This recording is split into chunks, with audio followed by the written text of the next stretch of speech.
Welcome back, everybody. It is the State of the Canyon for the 1st of July in our year 2022.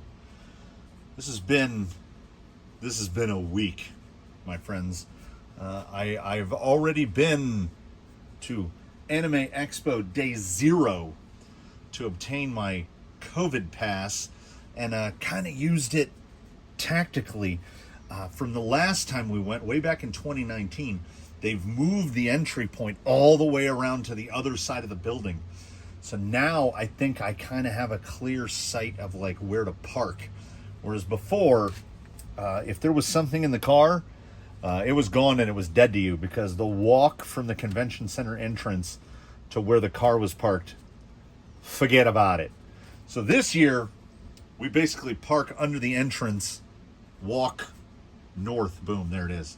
Anyway, indoor stuff that we can cover as quickly as possible. Many asked about it, and it's finally done-ish. Let's get a little better look there. How about we spin right here? There we go. The paint job looks appropriately kindergarten, and I love it. It kills me, honestly, that there's so little real estate on I guess it's let's say theoretically rock bouncer accurate, but this is Q-tips, and oh, you know what? I'm just gonna get the bottles because it's too good. I had initially wanted to do sort of a splatter paint effect, and then I was like, how am I going to do that? So instead, I grabbed a handful of Q-tips and a handful of body panels, and this is my favorite part of the whole thing. Here's essentially what I used to do this. We've got our primaries over here. You notice there's also yellow and orange involved. There's the competition orange. These are good old Pactra racing finish, which it occurs to me now, not even a thing anymore. Like, Pactra is gone. And if you want some age to put on that, these were $2.39 a bottle. For point of comparison, if you go to a hobby store, these quarter-ounce bottles of just regular testers are $1.89 now. And these were what? Is this an ounce? 2/3 of an ounce. And 2/3 of an... And some of these jars are 15 years old. We did have one casualty. The bottle of Daytona Yellow, the cap was few... I mean, you can see a little bit of Daytona Yellow right there. The cap was seized on with paint or whatever so well that I grabbed the bottle with this paint-covered strap wrench and grabbed the lid with this paint-covered slip jaws. And apparently I don't know my own strength because I blew the entire glass bottle apart. It did provide enough paint for me to get some stripes in there. And as I said in a little quick one I put up on Instagram, it was not my intention to recreate the United Colors of Benetton, which, you know, folks who lived in the 90s will remember. But it's what it suggests to me. I was going to do the interior straight tan. My buddy was like, "Nah, you should do it red." And I'm kind of glad I did it red. I wasn't going to go through the mess of painting all that stuff.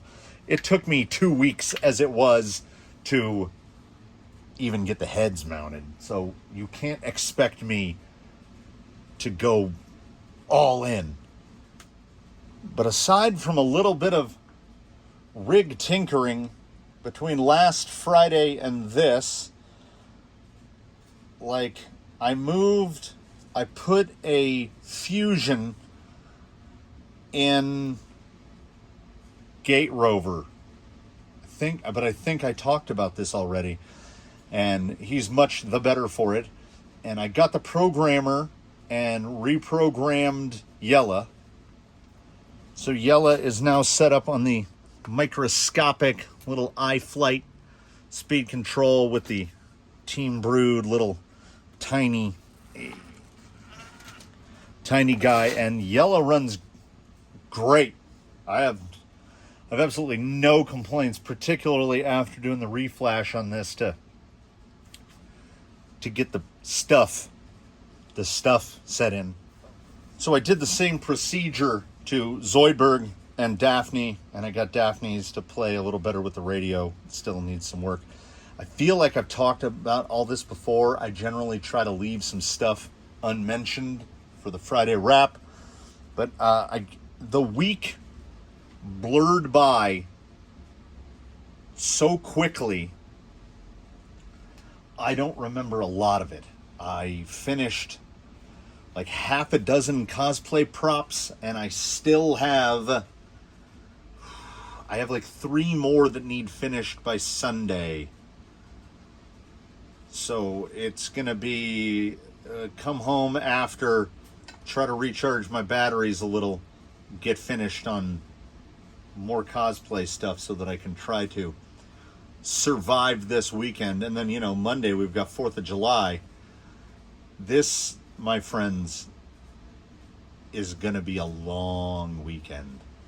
So to anyone who had tuned in on videos from previous days, anything that came out of this week, and it wasn't a lot, you would know that much time was spent moving that pile there, and an equal amount of time was spent getting those from over there. So this is all in this continued state because between fabricating cosplay props and fighting off particularly vicious early summer heat, it was 113 degrees on Monday of this week. Time just flew by me and flew through me. I was amazed that I managed to get the Rift completed and assembled. I was amazed that I got this done, and that's certainly it. That ended my June, and the first few days of July aren't gonna offer much more. The wind has kicked up, which is knocking the temperature down to about a cool 102 degrees. These wheelbarrows have been in this standing position for several days now. I'm going to try to clonk my way across here and hope that the camera stabilization is up to par. And I mean, at this point, this is what we were resorted to, because every time I come out here to film any content, the phone, aka my camera, overheats. So we have the tiniest bit of concrete left, and what I did need but have not had the opportunity to get to. Big old pile of dirt.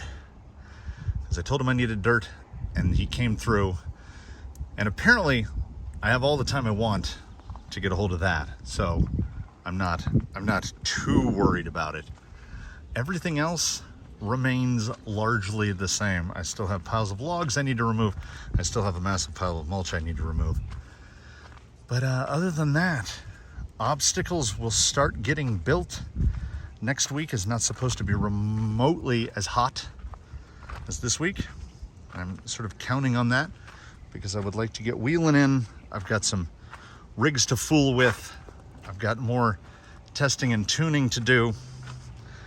The new month is upon us, and that's when I start thinking about what rig am I going to build next, despite the fact that a current rig just got finished. Misdirection has about 10 minutes of wheel time.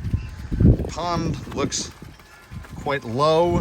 It would appear that the plants that have grown up in the high water are blocking off the water and diverting it, because the pond has dropped about 5 inches in one day.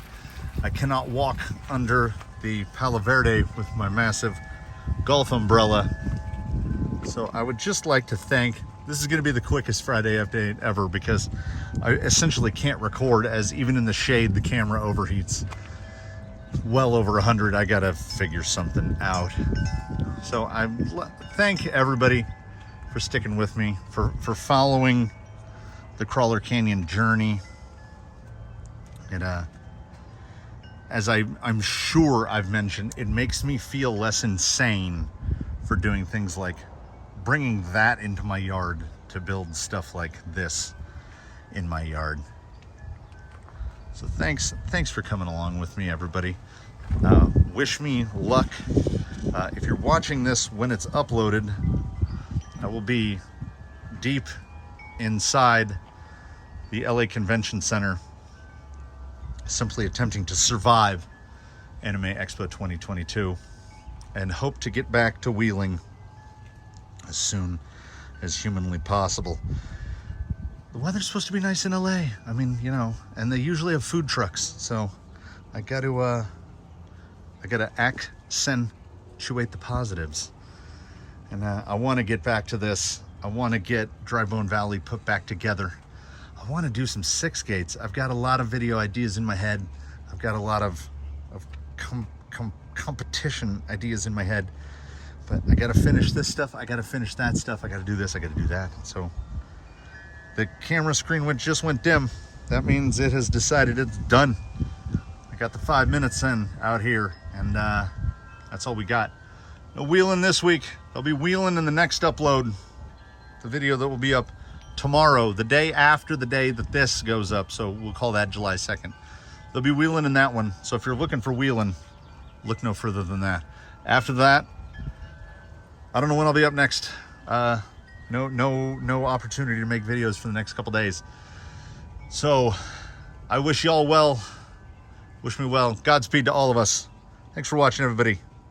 I certainly hope to see you in the next one.